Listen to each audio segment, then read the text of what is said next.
नमस्कार, मी आशिष जाधव. जी24/7च्या रोखोक चर्चेत तुमचं स्वागत आहे. मराठा आरक्षण अर्थात एससीबीसीचं आरक्षण हे स्थगित आहे. सुप्रीम कोर्टानं त्याला स्थगिती दिलेली आहे. सुनावणी सुद्धा 4 आठवड्यांनी लांबलेली आहे.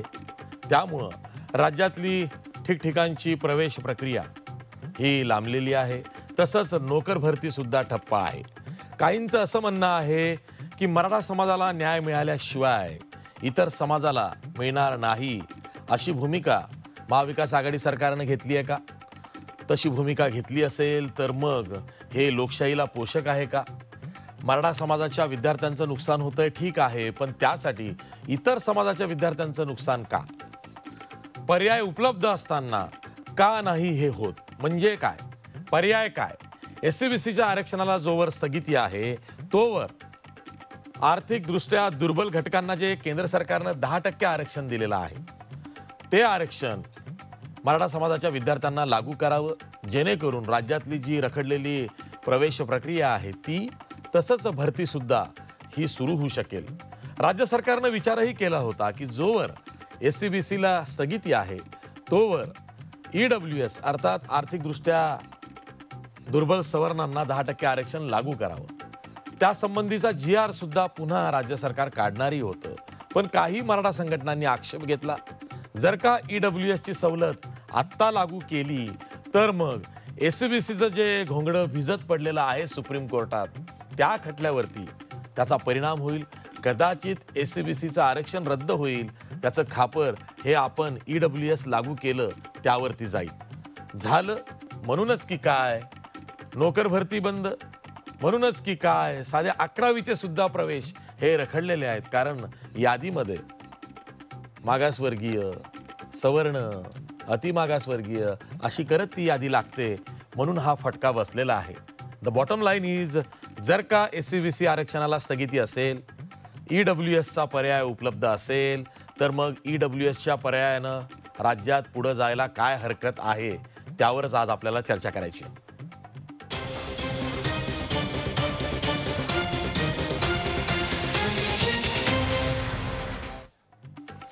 या चर्चेत सहभागी होण्यासाठी आपल्यासोबत मान्यवर पाहुणे आहेत. आपल्यासोबत मराठा नेते प्रवीण गायकवाड आहेत, संभाजी ब्रिगेडचे प्रदेशाध्यक्ष आहेत. जय जिजाऊ. त्याचबरोबर आपल्यासोबत मराठा महासंघाचे राष्ट्रीय सरचिटणीस राजेंद्र कोंढरे आहेत. याशिवाय आपल्यासोबत ओबीसी समन्वयक ॲडव्होकेट संजय भाटे आहेत. तसंच आपल्यासोबत सरकारच्या वतीनं बोलायला राष्ट्रवादी काँग्रेसचे प्रवक्ते उमेश पाटील सुद्धा आहेत. याशिवाय मी थेट औरंगाबादला जातोय, जिथं जी24/7चे bureau head, Marathwada bureau head Vishal Karole आपल्यासोबत आहेत. त्यांच्यासोबत काही विद्यार्थी आहेत, काही MPSC परीक्षार्थी आहेत की ज्यांना स्पर्धा परीक्षांनाही बसायचं आहे. पण जसं मी आधी म्हणालो, नोकर भरतीही बंद आहे, परीक्षा होत नाही आहेत, स्पर्धा परीक्षा. त्याचबरोबर 11वीच्या प्रवेशापासून सगळेच प्रवेश हे रखडलेले आहेत. खरंच एकूणच समाजाचा विचार केला म्हणजे मी संपूर्ण समाजाचा म्हणतो, जातपात नाही, तर मग विद्यार्थ्यांचं म्हणणं काय आहे हे आपल्याला विशाल करोळे सांगतायत. विशाल, तुझ्यासोबत जे विद्यार्थी आहेत त्यांचं म्हणणं काय? अगदी खरं आहे सर, जसं तुम्ही सांगताय विद्यार्थी अस्वस्थ आहे, काहीतरी त्यांना बोलायचं आहे, तेच जाणून घेण्याचा नक्की आपण प्रयत्न करतोय. तुम्ही पहिला प्रवेशाचा मुद्दा सांगितला, प्रवेश रखडलेले आहेत, लांबणीवर पडले, काय चाललंय यावेळेस मनात? आता मुळात जे जून जुलैमध्ये ऍडमिशन झाले पाहिजे, आज ऑक्टोबर नोव्हेंबर येतोय. मुलांचं नुकसान, त्यातल्यात कोरोना, म्हणजे मानसिक आणि शैक्षणिक दोन्ही नुकसान आज मुलांचं होतंय. म्हणजे राजकारण्यांच्या राजकारणामध्ये आज मुलांचं नुकसान. म्हणजे ज्या भारताकडे तुम्ही महासत्ता म्हणून बघता, ज्याचा पाया हा युवा आहे, इथला जो शिक्षण आहे तो इथला पाया आहे, आणि तो शैक्षणिक पाया जर तुमचा कमकुवत राहतोय तर तुम्ही महासत्ता कसे होणार? म्हणजे महासत्ता व्हायचा तर मुलांचं नुकसान. आज मुलांना जर जातीच्या राजकारणामुळे जर तुम्ही मागं ओढताय, त्यांचं शैक्षणिक धोरण जे ते बदलता एका राजकीय तुमच्या राजकारणाच्या भाकरी भाजण्यासाठी, तर मग नुकसान हे तिथल्या मुलांचं होतंय. म्हणजे आज जो मुलगा, आज जो तरुण आज शिक्षण घेतोय तोच पुढचा आपल्या भारताचा नागरिक. म्हणजे थोडक्यात अस्वस्थता वाढत चालली आहे. एक शेतकऱ्याचा मुलगा म्हणून काय सांगशील? तुलाही अनंत अडचणी भोगाव्या लागतात. खरं तर सर परिस्थिती माणसाला जगून देत नाही. आजच्या पातळीवर जर आपण पाहायला गेलो तो कधी दुष्काळ कधी ओला दुष्काळ, आणि ह्या याच्यात भरडला जातो तो विद्यार्थी.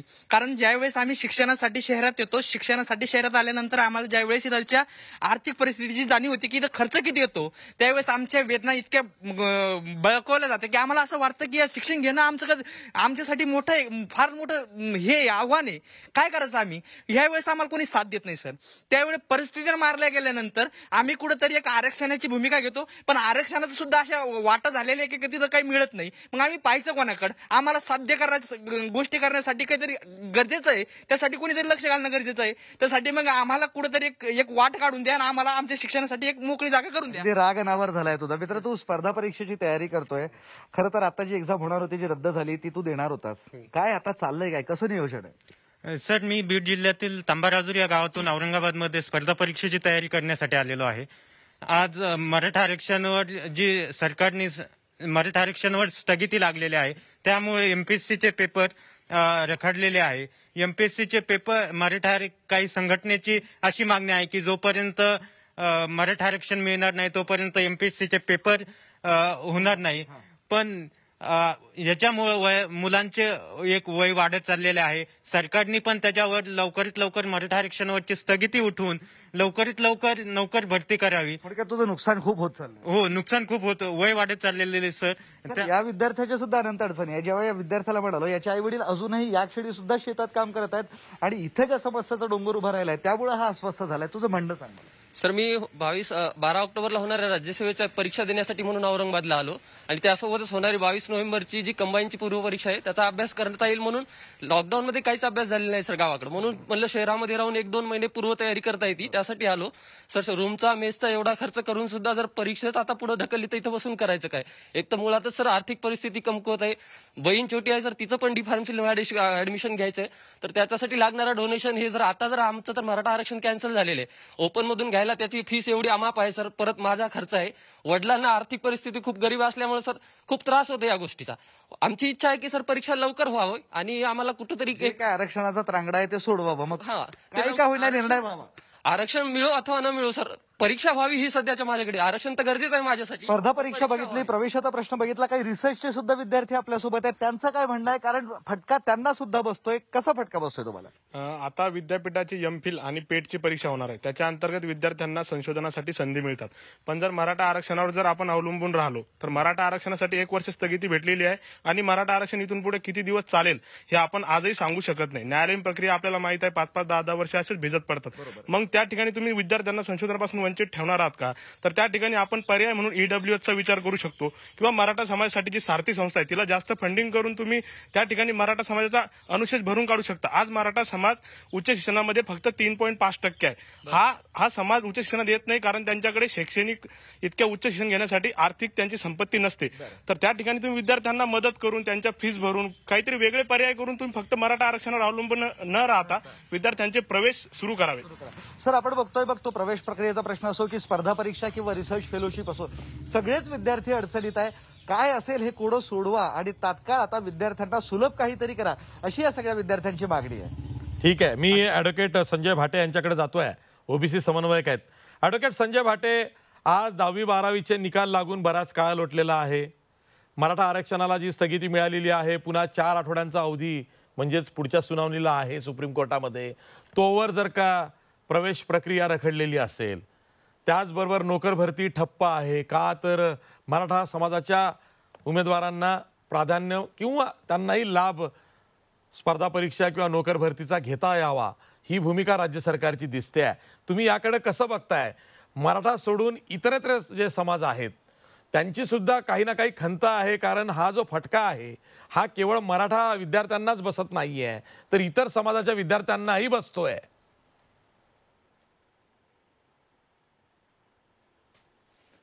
जय शिवराय, जय शाहू, जय ज्योती आणि जय भीम.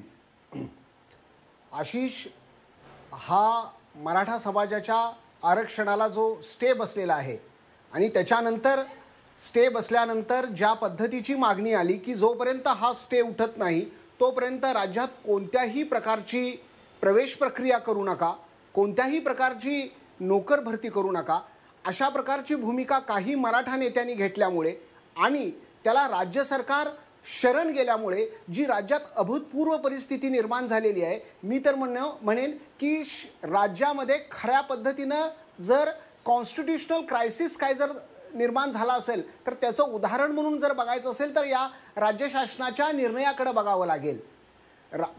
या अशा प्रकारच्या राज्य शासनाच्या धोरणामुळे केवळ मागासवर्गीय म्हणजे त्याच्यात SC, ST, OBC केवळ त्याच विद्यार्थ्यांचं नुकसान होतंय असं नाही, तर जे मराठा समाजातले, कारण SC, BC मध्ये देखील सगळ्या मराठा समाजातल्यांना आरक्षण मिळणार नव्हतं. त्यांना क्रीमी लेअरची निर्बंध किंवा क्रीमी लेअरची अट लावण्यात आली होती. त्यामुळे मराठा समाजातले जे तरुण ओपन वर्गातून येऊ इच्छित होते किंवा मराठा समाजातले जे विद्यार्थ्यांना अदरवाईज EWSचा फायदा घेता येत होता, तोही आज त्यांना नाकारला गेलेला आहे. म्हणजे मराठा समाजाच्या विद्यार्थ्यांचं 2 पद्धतीनं नुकसान झालेलं आहे. एक तर ते त्यांचं जे आरक्षण होतं ते निघून गेलेलं आहे, त्याला स्थगिती मिळालेली आहे, आणि दुसरीकडं जे त्यांना ओपन किंवा EWS कॅटेगरीमधून जे लाभ मिळणार होते, जे प्रवेश मिळणार होते, तेही ते नाकारले गेलेले आहेत. अक्षरशः संपूर्ण राज्याला वेठीस धरणारा हा राज्य शासनाचा निर्णय आहे.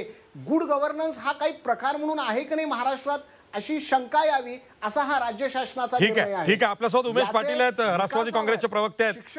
उमेश पाटील, राज्य सरकार आधी EWS साठी नवा GR काढणार होतं. म्हणजे जेव्हा SC-BC आरक्षण लागू झालं तेव्हा EWSचा GR हा मागे घेण्यात आला होता, कारण एका समाजाला 2-2 सवलती देता येत नाही, 2-2 कॅटेगरायझेशन हे राज्यातल्या आरक्षणामध्ये करता येत नाही. त्यामुळे स्वाभाविक SC-BC लागू केल्यावरती EWS राज्यापुरती राज्य सरकारनं GR काढून मागे घेतलं. त्यानंतर SC-BCला स्थगिती आली सुप्रीम कोर्टाची. सरकारने हे जाहीर केलं की EWS साठी आम्ही पुन्हा आता GR काढतो आहोत आणि EWSचा लाभ हा मराठा समाजाच्या विद्यार्थ्यांना, उमेदवारांना आम्ही देत आहोत. पण एकाएकी काही संघटनांनी विरोध केला की नाही, SC-BCचंच आरक्षण पाहिजे, EWS तुम्ही लागू करू नका. सरकार दडपणात आलं, मॅरेथॉन बैठक वर्षा निवासस्थानी झाली आणि नंतर सरकारनं जाहीर केलं की EWSची सवलत लागू करणार नाही. सुप्रीम कोर्टात काय होतं ते बघू. आता सुप्रीम कोर्टात काल काय झालं, राज्य सरकारनं स्थगिती उठवण्यासाठी प्रयत्नच केले नाहीत. राज्य सरकारचा मोठा गोंधळ उडाला. सरकारी वकील सुरुवातीला आलेच नाहीत, नंतर आल्यावरती त्यांनी 4 आठवड्याचा अवधी मागून घेतला. मराठा समाजासाठी जर का सरकार राबत असेल तर मग इतर समाजावरती अन्याय का, हा प्रश्न महाविकास आघाडीला विचारला जातोय. उमेश पाटील. आशिषजी, या आरक्षणाच्या संदर्भात सर्वोच्च न्यायालयाने मराठा समाजाचं आरक्षण जे दिलं गेलेलं होतं त्या दिलेल्या आरक्षणाला स्थगिती देऊन ते वरच्या खंडपीठाकडे प्रकरण सोपवण्याचा जो निर्णय घेतला, हाच मुळात जो आहे तो अनाचलनीय असा घेतला. कारण अशाच पद्धतीचं आरक्षण इतर राज्यांचं जे 28 राज्यांमधला असा विषय आहे, तिथं कुठंच अशा पद्धतीची स्थगिती देऊन वरच्या खंडपीठाकडे पाठवलं गेलं नाही. त्यामुळे ही एक असाधारण परिस्थिती निर्माण झाली जी अपेक्षित नव्हती. ही अपवादात्मक फक्त मराठा समाजाच्या बाबतीमध्ये सर्वोच्च न्यायालयाने हा निर्णय दिला आणि तोच मध्यंतरी आपल्या चॅनलवर देखील या बाबतीमध्ये आपण न्यायालयावर कधी संशय घेत नाही, परंतु इथंही या प्रकरणाच्या बाबतीमध्ये न्यायालयावर देखील संशय घ्यावा कुठं, अशा पद्धतीचा ही एक प्रकारचा निर्णय झाला. आता तुम्ही जे प्रश्न उपस्थित केले, कालचा जो न्यायालयामधला सगळा घटनाक्रम सांगितला, त्याच्यामध्ये त्यातून मराठा समाजामध्ये काही गैरसमज पसरतोय किंवा महाराष्ट्रामध्ये गैरसमज असा पसरतोय की वकील त्या ठिकाणी उपस्थित राहिले नाही. खरं तर अडचण अशी आहे की आता मी आणि तुम्ही जो आता आपण संवाद साधतोय हा तंत्रज्ञानाचा उपयोग करून स्काईपच्या माध्यमातून किंवा व्हिडिओ कॉन्फरन्सिंगद्वारे तंत्रज्ञानाच्या माध्यमातून संवाद साधतोय. कधी कधी तांत्रिक घोटाळा निर्माण होतो आणि आपला संपर्क तुटू शकतो. तशा पद्धतीची परिस्थिती काल झाली होती आणि त्याच्यामुळं लगेचच त्याच्या बातम्या अशा पसरल्या गेल्या की राज्य सरकारचे वकीलच उपस्थित नाहीये. उपस्थित नसते तर मग नंतर कसे उपस्थित राहिले, तर अशा पद्धतीने जे आहे ते मिसलिडिंग होतंय. त्यामुळे हा मुद्दा आपण एक लक्षात घेतला पाहिजे. दुसरा आता मुद्दा असा आहे की नाही, मी थेट मुद्द्याला हात घालतोय.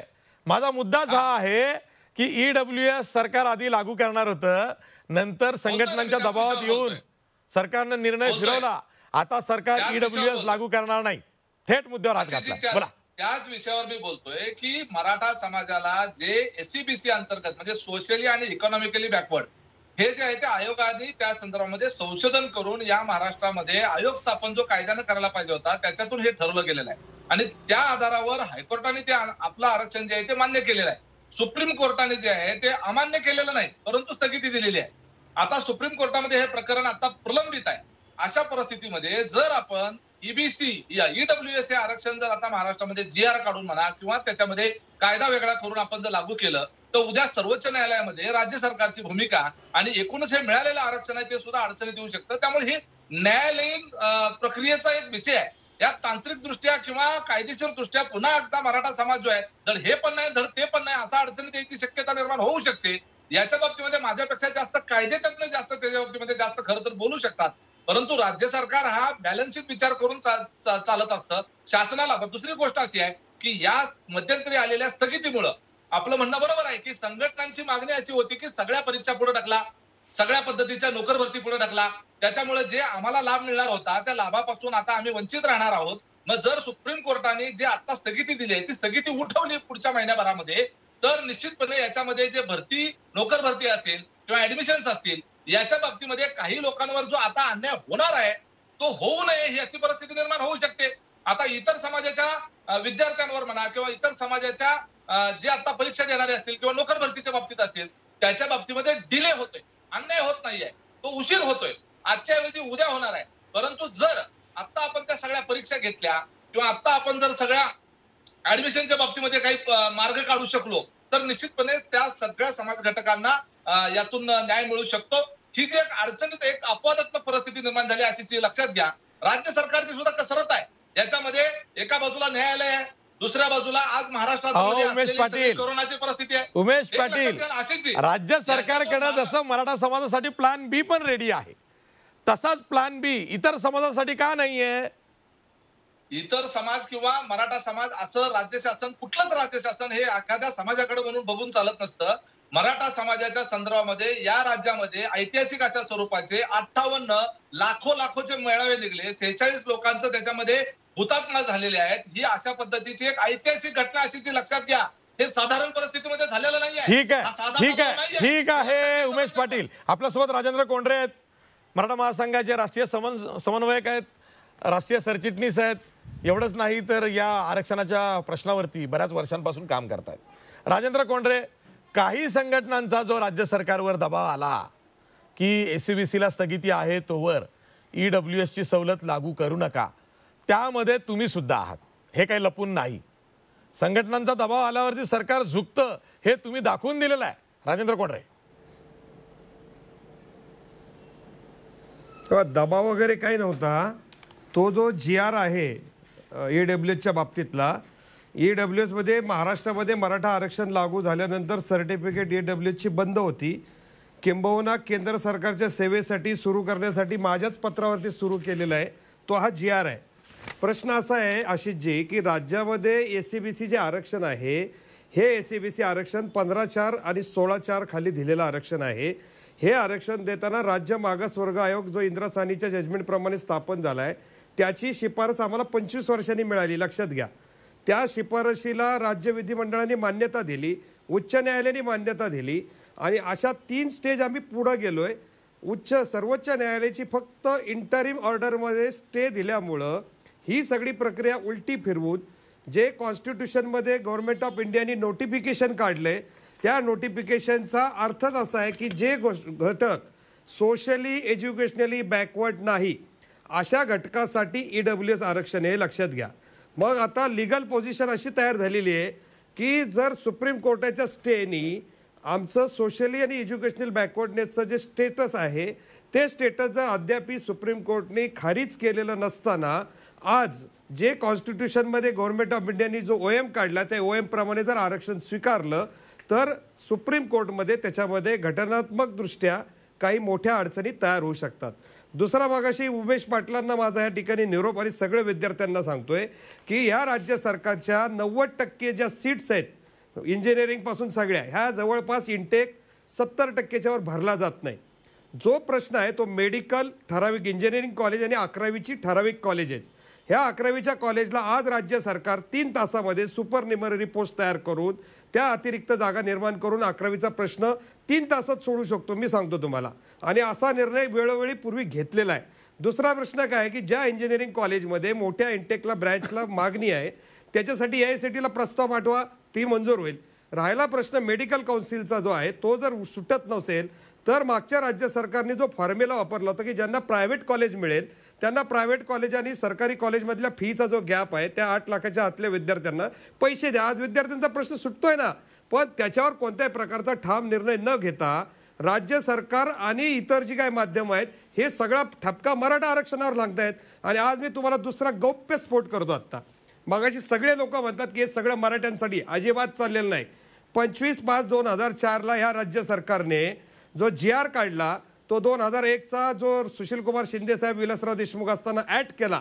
मी जाणीवपूर्वक बोलतोय, महाराष्ट्राला सांगतोय की कोणत्याही प्रकारचं क्वांटिफिकेशन सुप्रीम कोर्टाला अभिप्रेत असलेला नसताना या राज्य सरकारने 52% आरक्षणाचा 33% पदोन्नतीचा कायदा केला. तो आम्ही चॅलेंज केला, मॅटने तो रद्द केला होता. ऑगस्ट 2017 मुंबई उच्च न्यायालयामध्ये तो रद्द झालेला होता. त्याच्यामधल्या काही गोष्टी त्यांनी रद्दबातल केल्या. आज तो सुप्रीम कोर्टात आहे. आज राज्य सरकारने GR काढलाय आणि आधीच म्हटलंय की सुप्रीम कोर्टाने जर विरोधात निर्णय दिला तर आमची मंत्रिमंडळाची आज अजित पवारांच्या अध्यक्षतेखाली स्थापन झालेली समिती ह्याच्यामध्ये स्वतः नवीन कायदा तयार करेल.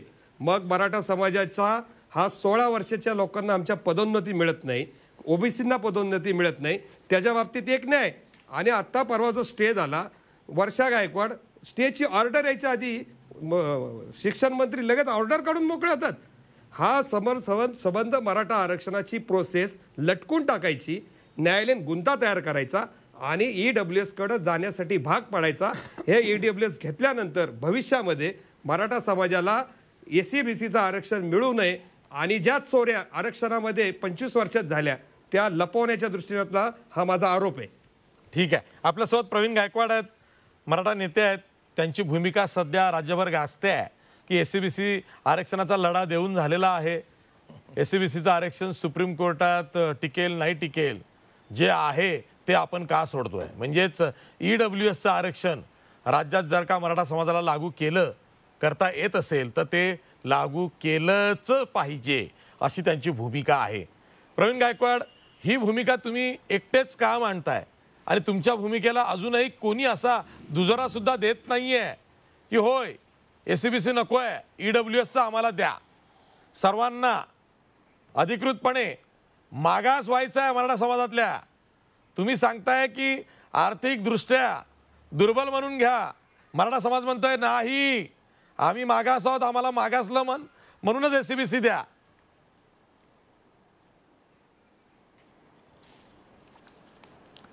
हा जो आरक्षणाचा लढा आहे हा जवळपास 40 वर्षाचा आहे आणि 1995 पर्यंत हा आर्थिक निकषाच्या आरक्षणाच्या मागणीचाच होता.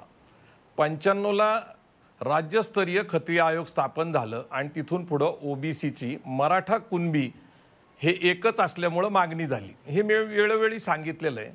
आणि त्यातनं 1 जून 2004ला मराठा कुणबी मराठाचा GR निघाला आणि मराठा समाजाला कुणबी म्हणून आरक्षण मिळायला लागलं. ते काय सगळ्यांना मिळत नाही, कारण 1967 पूर्वीचा जो काही पुरावा लागतो तो सगळ्यांनाच उपलब्ध होत नसल्यामुळं. पण बहुसंख्य जे सगळे प्रयत्न करतात त्यातला बऱ्याच लोकांना OBCचं आरक्षण मराठा आणि कुणबी लोकांना मिळते.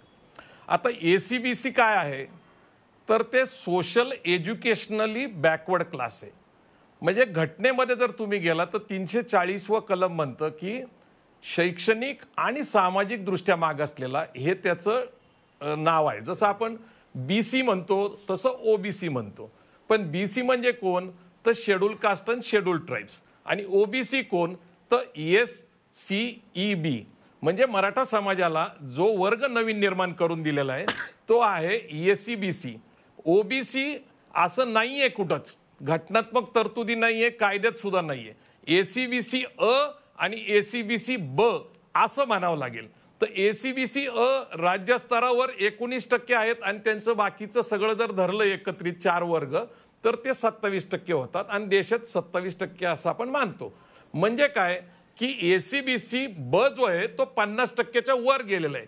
आणि निवडणुका समोर असल्यामुळं देवेंद्र फडणवीस सरकारने ज्या वेळेस त्यांना माहीत होतं की ऑगस्ट 2018ला केंद्रामध्ये एक नवा national commission for backward class याची घटनात्मक तरतूद झालेली, जो पूर्वी होताच तो आयोग होताच, त्या आयोगाला घटनात्मक तरतूद दिली आणि त्याच्यामध्ये असं टाकण्यात आलं की आता राज्यस्तरीय जे आयोग आहेत त्यांना सुद्धा केंद्राच्या मागासवर्गीय आयोगाच्या शिफारसी घ्याव्या लागतील जात समाविष्ट करायला आणि वगळायला किंवा नवीन वर्ग तयार करायला. जाणीवपूर्वक निवडणुकीच्या पार्श्वभूमीवर देवेंद्र सरकारच्या बीजेपी सरकारने त्याच्याकडे दुर्लक्ष केलं आणि त्या 102 साठीच आता घटनापीठ गठीत करायचंय आणि ते गठीत करून त्याच्या पुढे ह्या 102ची खरंच गरज आहे का नाही हे सिद्ध करायचं. आता घटनापीठ तयार करणं ह्याला किती कालावधी आहे तर 1 ते 3 वर्ष सुप्रीम कोर्टाचे जे प्रमुख न्यायाधीश आहेत सरन्यायाधीश यांना तो अधिकार आहे. ते 1 ते 3 वर्षाच्या कालावधीमध्ये कधीही घटनापीठ ते निर्माण करतील 5 जजेसचं. ते झाल्यानंतर ती केस त्याच्या पुढे चालल मग परत खाली ती रिवाईज 3 लोकांकडे येईल. मुळात प्रश्न कसा आहे हा फक्त मराठ्यांच्या आरक्षणाचा प्रश्न नाहीये. गुजरातमध्ये ज्यावेळेस मोदी सरकार पटेलांच्या आंदोलनाने अडचणीत आलं ती पार्श्वभूमी फार मोठी आहे आणि तिथं काँग्रेस पुढे आली आणि बीजेपी बॅकफुटला गेली होती पण ते त्या ठिकाणी सत्तेत आली आणि त्याच पार्श्वभूमीवर शेवटच्या अधिवेशनामध्ये हे बिल आलं ते म्हणजे EWSचं. हे 103वी घटना दुरुस्ती आहे. 46व्या आर्टिकल प्रमाणे म्हणजे सोशली इकॉनॉमिकल बॅकवर्ड जसं आपण 340 कडे बघतो तसं 46चं आर्टिकल हे इकॉनॉमिकल बॅकवर्ड क्लाससाठी आहे. इकॉनॉमिकल बॅकवर्डसाठी 46 आहे आणि त्या 46चा आधार घेऊन 16(6) आणि 15(6) दुरुस्ती घटनेमध्ये झाली. राज्यसभेत लोकसभेत आणि राष्ट्रपतीचा सही होऊन तो कायदा झाला. मग आता EWSचा कायदा झालेला आहे त्याला कुठलाही स्टे नाहीये त्याच्या तरतुदी मिळू शकतात आणि हा प्रश्न फक्त मराठा समाजाचा नाही पटेल समाजाचा आहे गुज्जर समाजाचा आहे जाट समाजाचा आहे आंध्र प्रदेशमध्ये मुस्लिम समाजाचा आहे. आपण कायद्याच्या मर्यादा लक्षात घेतल्या पाहिजे घटनेच्या मर्यादा लक्षात घेतल्या पाहिजे. सुप्रीम कोर्टचे जुने जजमेंट एक लक्षात घ्या 10% हरियाणामध्ये अशाच प्रकारचं आरक्षण ओबीसी मध्ये दिलेलं रद्द झालं. जाटांचं 14% रद्द झालं राजस्थानमध्ये. पटेलांचं 10% रद्द झालं आणि हे ACBCचं कुणीही घटनातज्ञ असेल वकील असेल कुणीही आज सांगू शकत नाही की ACBC टिकल. त्याचं कारण इंदिरा साहनीचं सोशल बॅकवर्डनेसच्या धर्तीवर 50%चं ते ओलांडलं जातं. 10%ला इकॉनॉमिकल बॅकवर्ड क्लासचा आधार आहे त्याचा आणि सोशल बॅकवर्डनेसचा संबंध नाहीये. आपण गोंधळ करण्याचा प्रयत्न करतोय. 50%ची मर्यादा ओलांडल्यानंतर 52% आपल्याकडे आरक्षण आहे 13% मराठ्यांचं आणि 10% तर हे 75% आणि त्यामुळं खुल्या वर्गातले जे वर्ग आहेत म्हणजे आरक्षित वर्ग आणि खुल्या वर्गातल्या जातींची स्पर्धा ओपन स्पर्धा होणार नाही. त्यामुळं एका जातीसाठी ACBC आहे त्यात धोका एक नवीन निर्माण झालेला आहे. तुम्ही बरेच लोक लक्ष देत नाहीये. ACBC हे मराठा कुणबी आणि कुणबी मराठा असा वर्ग बनवलेला आहे. हा मराठा कुणबी मराठा हा OBCच्या 83वी जात कुणबीमध्ये टाकायला आहे. त्याच्यामुळं OBCचं आत्ताचं आरक्षण मराठा समाजाला मिळतं. ACBC रद्द झालं तर मराठा समाजाला अधिकृत घटनात्मक असलेलं OBCचं आरक्षणापासून सुद्धा मुकावा लागेल. हे बरेच लोक दुर्लक्ष करतात. आता मराठा समाज कुणबी मराठा म्हणून OBCचं आरक्षण घेत आहे आणि ज्यांना मराठा समाजाच्या लोकांना कुणबी म्हणून सर्टिफिकेट नाही मिळत त्यांना EWSची सवलत घेऊन द्यावी. ACBCच्या आडून EWSच्या सवलतीपासून मराठा समाजाला मुकावं लागतं. मराठा समाजाच्या सगळ्या नेत्यांना आणि राज्यकर्त्यांना माझी विनंती आहे की आता फार वेळ झालेला आहे 40 वर्ष झालेले आहेत. आता घटनात्मक तरतूद असलेल्या EWSला मान्य करा आणि एकदाचा आरक्षणाचा प्रश्न संपून टाका. कारण आरक्षणाच्या पलीकडं जग फार बदललेलं आहे. 90ला आपल्याकडे OBCचं आरक्षण आलं 91ला आपल्याकडे LPG आलं लिबरायझेशन प्रायव्हेटायझेशन ग्लोबलायझेशन. आज बदललेलं जग बदललेला महाराष्ट्र बदललेला देश हा आर्थिक दृष्ट्या बदललेला त्याचं कारण काय जागतिकीकरण खाजगीकरण उदारीकरण. आपण सगळं जे काय फिरवतोय ते आरक्षणाच्या भोवती हे फार दुर्दैव आहे आणि आरक्षणाच्या पलीकडे सुद्धा आपल्याला खाजगीकरणात प्रचंड मोठ्या संधी उपलब्ध झाल्यात हे मला आता सातत्याने लोकांना सांगावंच वाटतं. ठीक आहे. आणि ACBC आरक्षण हे केवळ मराठा आरक्षण किंवा मराठा समाजासाठीच नाहीये. त्यामध्ये आज मराठा समाज आहे उद्या इतरही त्यात येऊ शकतात. ही बाब राज्य सरकारनंच हायकोर्टात सांगितली होती. त्यामुळे ACBC आरक्षण म्हणजे केवळ मराठा समाजासाठीच आहे हा आज जरी समज असला तरी तो उद्या तसा समज राहणार नाही. त्यामध्ये इतर समाज सुद्धा सरकारने ठरवलं कोणाला आरक्षण द्यायचं तर तोही येऊ शकतो असं राज्य सरकारनं हायकोर्टात सांगितलेलं आहे, त्यामुळे त्यावरही विचार झाला पाहिजे. महत्वाचं हेही आहे की ईडब्ल्यूएसचं जे आरक्षण आहे ते सध्या तरलंय, पण त्या संदर्भात सुद्धा सुप्रीम कोर्टात याचिका आहे. त्यामुळे ईडब्ल्यूएस हे एकदम पक्का आरक्षण आहे, मोदी सरकारनेच दिलं आहे म्हणून ते कायमच राहणार आहे असा एक जो समज आहे तो सुद्धा आपण तपासून बघणार आहोत. पुन्हा व्हिडिओ ब्रेक नंतर.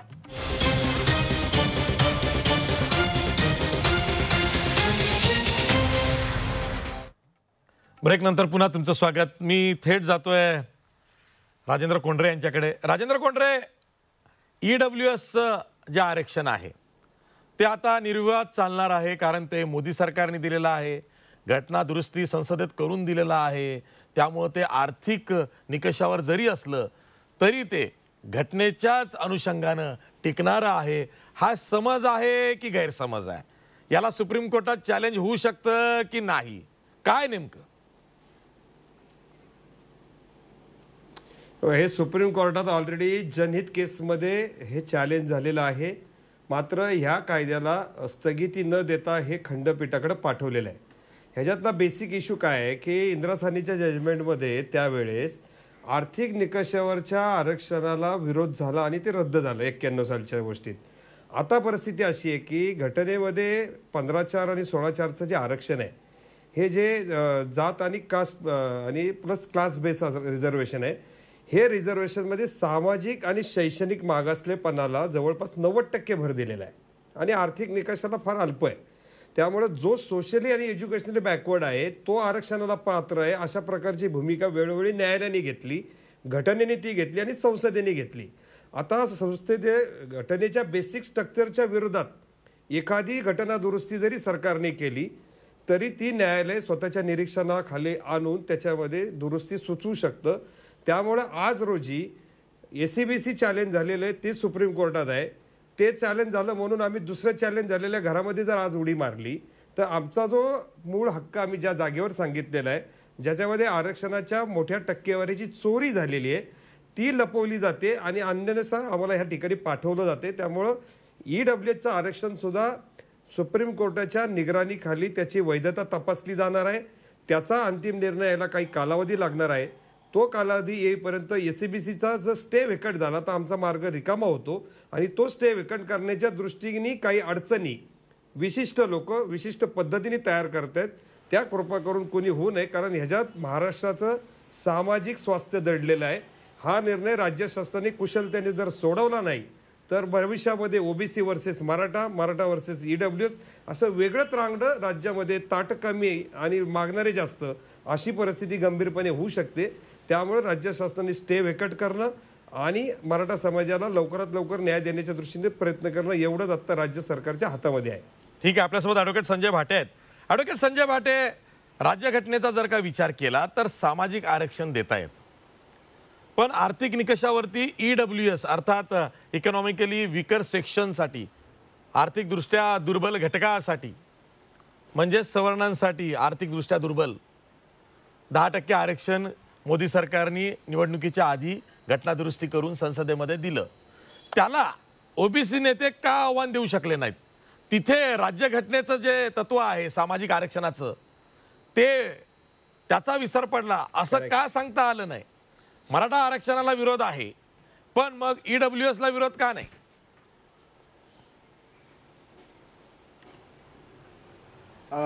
आशिष, याला ज्यांच्या पाठीच्या कण्यामध्ये रग आहे अशा ओबीसी नेत्यांनी या आरक्षणाला विरोध केलेला. राष्ट्रीय जनता दल, तेजस्वी यादवच्या राष्ट्रीय जनता दलने संसदेत त्याला विरोध केलता. तामिळनाडूमधील दोन्ही द्रमुक विचारधारेतून जे पक्ष आलेले आहेत त्यांनी विरोध केलेला होता. पण आता मी त्या विरोधात जाऊ इच्छित नाही. महाराष्ट्रात आज तुमच्या व्यासपीठातून मी हे सांगू इच्छितो की महाराष्ट्रात ह्या आर्थिक आरक्षणाच्या बाबतीत कशी मराठा तरुणांची फसवणूक आणि दिशाभूल करण्यात येत आहे आणि याचे अग्रभागी आहेत राष्ट्रपतींनी नियुक्त केलेले खासदार संभाजी भोसले. ते म्हणतात की हे जर आर्थिक कमकुवत वर्गासाठी असलेलं आरक्षण जर घेतलं तर आम्हाला मुळात जे एसीबीसी म्हणून जे मराठ्यांना आरक्षण मिळालेलं आहे गायकवाड आयोगाच्या आधारावर, ते आयोगाचं किंवा ते आरक्षण अडचणीत येईल. आता आजकाल संभाजी भोसले दोन गोष्टी करतायत, इतर समाजाविरुद्ध तलवारी काढण्याची भाषा करतायत आणि घटना बदलण्यासाठी घटनाचा अभ्यास करतोय असं त्यांचे दोन वाक्य येत आहेत. आणि हा की मराठा समाजानं आर्थिक आरक्षण घेतलं तर त्यांचं SCBCचं जे प्रलंबित सुप्रीम कोर्टामध्ये आरक्षण आहे ते अडचणीत येईल, हा जावई शोध त्यांना कुणी दिला, त्यांनी कुठून लागला. हे जे काही आर्थिक आरक्षण आहे, आर्थिक कमकुवत वर्गासाठी जे दिलेलं आरक्षण आहे ते हॉरिझॉन्टल आरक्षण आहे. ते सर्व ज्यांना सामाजिक आरक्षण नाही त्या सर्वांना मिळणार आहे. ठीक आहे ना, ठीक आहे ना. मग सिच्युएशन लक्षात घ्या. EBCची सवलत ही शैक्षणिक शुल्कामध्ये तर आहेच ना, होतीच ना. सगळीकडे मी तेच सांगतो आहे. EBC ला पण आहे. त्यामुळं नाही, आशिष या माध्यमातनं मराठा समाजाच्या तरुणांची मोठी दिशाभूल करण्यात येत आहे. ठीक आहे, ठीक आहे. संजय भाटे, तुम्ही माझा मुद्दा समजला नाहीये. मी प्रवीण गायकवाडांना तो प्रश्न विचारतोय.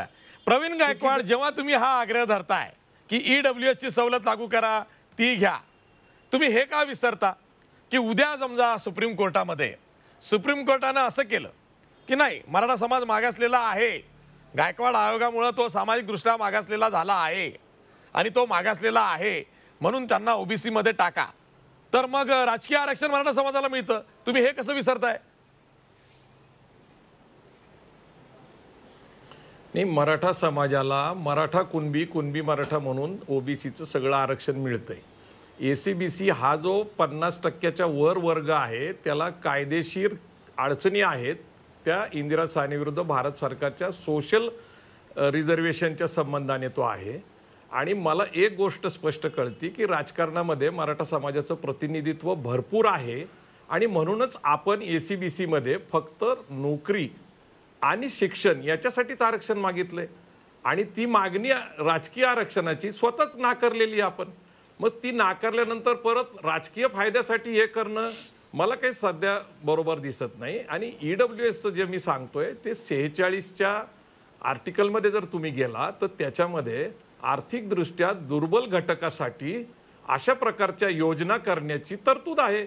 आणि म्हणूनच 16(6) आणि 15(6) असा ज्याला आपण म्हणतो की नोकरी आणि शिक्षणामधल्या आरक्षणाची तरतूद याच्यात दुरुस्ती केलेली. आणि एकदा घटनात्मक दुरुस्ती झाली तर सुप्रीम कोर्टचं काम काय आहे की घटनेप्रमाणे राज्य चालवणं.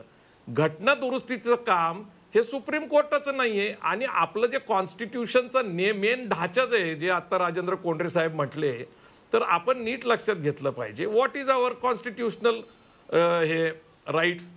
त्याच्याबद्दल बोलत असताना मुख्य ढाचा आहे तो म्हणजे आपलं पिरॅम्बल आहे, समता, बंधुता, न्याय आणि स्वतंत्र.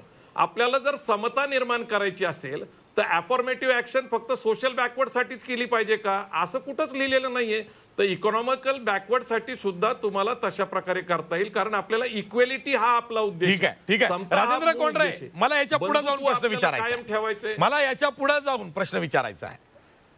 आता समजा घटनापीठाकडं SCBC आरक्षणाची सुनावणी गेली, तिथे त्या कार्यक्षमतेमध्ये तिथे जी सुनावणी होईल त्यात हा विचार येऊ शकतो का की गायकवाड आयोगानं सामाजिक दृष्ट्या मराठा समाजाला मागासलेलं म्हटलेलं आहे, मग तुम्ही वेगळा प्रवर्ग का तयार केला आणि कशाला आमच्या समोर आलात? तुम्ही मग यांना एक्झिस्टिंग OBC कोट्यामध्ये टाकू शकला असता जर का तुमचा समाज खरंच सामाजिक दृष्ट्या मागासलेला आहे. तर असं काही होऊ शकतं का? यावर निदान चर्चा तरी होऊ शकते का? नाही, याच्यावर चर्चा सुप्रीम कोर्टामध्ये होणार आहे. मुंबई उच्च न्यायालयात पण याच्यावर चर्चा झालेली आहे. दोन गोष्टी कॉमन फॅक्टर आपण ह्याच्यातलं लक्षात घेतलं पाहिजे. एक्झिस्टिंग OBCचं आरक्षण आणि SCBCचं आरक्षण हे घटनेच्या एकाच कलमान्वये दिलेलं आहे 15(4) आणि 16(4) प्रमाणे. हे पहिलं लक्षात घ्या. ह्यात नेमका फरक काय आहे तर स्थानिक स्वराज्य संस्थांसाठी आर्टिकल 243 प्रमाणे जे काही ॲप्लिकेशन आहे ते ॲप्लिकेशन अलाउड केलं की त्याला ग्रामपंचायत ते पंचायत समिती निवडणुका त्या ह्याच्यातनं लढवता येतात. इथे मराठा समाजाला ते कलम लागू नाही केलं, हा नेमका एक फरक आहे. दुसरा फरक काय आहे की आपल्याकडे राज्यामध्ये जे 32% आरक्षण आहे हे सगळं OBC आरक्षण आहे, त्याचे पोट तुकडे केलेत, त्याच धर्तीवर हा तुकडा केलाय. फक्त गल्लत एक नेमकी काय आहे की विधिमंडळामध्ये ज्यावेळेस हा ठराव आला ह्या ठरावामध्ये एक ऑप्शन आम्ही असा दिला होता की राज्याचा जो एक्झिस्टिंग ऍक्ट आहे त्यामध्ये आता वडेट्टीवार जे सांगतात त्या पद्धतीने की आपल्याकडे 19% जसं ओबीसी आहे तसं व्हिजे-एनटीचे 4 तुकडे आहेत, परत विशेष मागासवर्ग आहे, त्या धर्तीवर SABCचा एक प्रवर्ग ह्या कायद्याच्या अंडर टाका आणि त्या कायद्यामध्ये करा. ते न करता त्यावेळच्या विधिमंडळाने हा वेगळा कायदा केलेला आहे. त्यामुळे उद्या काय झालं तर फक्त या वेगळ्या कायद्यालाच चॅलेंज केलं जाईल आणि तो उडेल अशा पद्धतीची ती व्यूहरचना असू शकते. पण याच्यामध्ये बेसिकली गायकवाड कमिशनचा रिपोर्ट घेऊन उच्च न्यायालयाची शिफारस आणि विधिमंडळाची मान्यता मिळालेला मराठा समूह हा गेल्या 15 वर्षामध्ये हाताच्या बोटावरच्या 10 कम्युनिटीत त्यातला एक आहे. आणि ज्यांना हे नाही त्या लोकांनी आता ह्याच्यावर जर प्रश्न तयार केला तर सुप्रीम कोर्टामध्ये असा विषय होऊ शकतो. पास झालेला विद्यार्थी बसस्टॉपवर उभा आहे आणि जे परीक्षाच दिली नाही ते आतमध्ये बसस्टॉपच्या आतमध्ये बसलेले आहेत. हा विषय होणार आहे आणि याच्यामध्ये फार मोठी चर्चा ही सर्वोच्च न्यायालयामध्ये होईल आणि एकूण आरक्षण धोरणातल्या सगळ्या ज्या त्रुटी आहेत त्या त्रुटी आम्ही 100% सुप्रीम कोर्टापुढे आणणार आहे आणि सुप्रीम कोर्टातनं त्याच्यातनं निकाल लावून घेणार आहे. ठीक आहे उमेश पाटील, एक तर निर्णय होत नाही, SCBCच्या आरक्षणाला स्थगिती आहे ती आता किमान पुढचे 4 आठवडे तर राहणारच आहे. EWSचा निर्णय राज्य सरकारला घ्यायचा नाही. अशा वेळी जी पदसंख्या आहे किंवा जी प्रवेशाची क्षमता आहे ती 16% वाढवून करून घ्या. 100 जागा असतील तर 116 जागांसाठी काढा, तशी प्रवेश प्रक्रिया करून घ्या. तेही तुम्हाला करायचं नाही, सरकारला कुठलाच निर्णय घ्यायचा नाही. असं अजिबात नाहीये. अशी जी आता थोडस मला वेळ द्या, मी वेळ कमी आहे, थोडक्यात उत्तर द्या. मी अतिशय सोप्या भाषेत सांगितलंय. प्रवीण गायकवाड आणि राजेंद्र कोंडरे ह्या दोघांनी आपापली जी मतं व्यक्त केलेली आहेत, दोघांचीही मराठा समाजाबद्दलची आस्था त्यातून दिसते. त्यामध्ये फक्त मार्ग विचार करण्याची पद्धत वेगळी आहे. परंतु एक लक्षात आणि राज्य सरकारची विचार करण्याची पद्धतच दिसत नाहीये. राज्य सरकार हे दोन्ही मराठा समाजाचे नेते, राज्य सरकार काय मराठा समाजाचं नेतृत्व करत नाही तर राज्य सरकार हे संपूर्ण समाजाचं नेतृत्व करत असतं. त्यामुळं राज्य सरकार निर्णय घेत नाही. निश्चितपणे एक गोष्ट लक्षात घेतली पाहिजे अशी जी की या बाबतीमध्ये ऍडमिशन आणि नोकऱ्यांच्या संदर्भातला निर्णय घेण्याच्या बाबतीमध्ये वेगळा कुठला मार्ग काढता येतोय का? जसं मगाशी राजेंद्र कोंडरेंनी सुचवला की जास्तीच्या जागा किंवा सरप्लस जागा तयार करणं वगैरे अशा गोष्टीचे मार्ग जे काढता येतील त्याबद्दल मार्ग काढण्याच्या बाबतीमध्ये शासन निश्चितपणे प्रयत्नशील राहील. फक्त एकच आहे की त्याची बैठक रोटेशन मध्ये येते आहे आणि त्या रोटेशन मध्ये क्रमांक हा उशिरा आहे म्हणून वेळ लागतोय. अजिबात तसं नाहीये. सगळ्या बाजूने विचार करायला लागतो. अशी जी एकातर्फी निर्णय घेऊन चालणार नाही. त्याच्या आणखी परसेप्शन काय होऊ शकतील, त्याच्या विरोधात कोण आणखी कोर्टात जाईल का, त्याला काही चॅलेंज होईल का, ह्या सगळ्या बाबींचा विचार करून शासनाला निर्णय घ्यायला लागेल. पण एक गोष्ट लक्षात घेतली पाहिजे अशी जी की सुप्रीम कोर्टामध्ये जर उद्या 1 महिन्याभराच्या अंतरात किंवा 2 महिन्याच्या अंतरामध्ये जर ही स्थगिती उठवली गेली तर अनेक वर्षाचा असलेला हा जो संघर्ष आहे त्या संघर्षामध्ये विनाकारण आता जर आणखी फाटे फोडत बसलो तर जे हातातोंडाशी आलाय हा लढा आता शेवटच्या टप्प्यात शेवटच्या टोकावर आलेला आहे.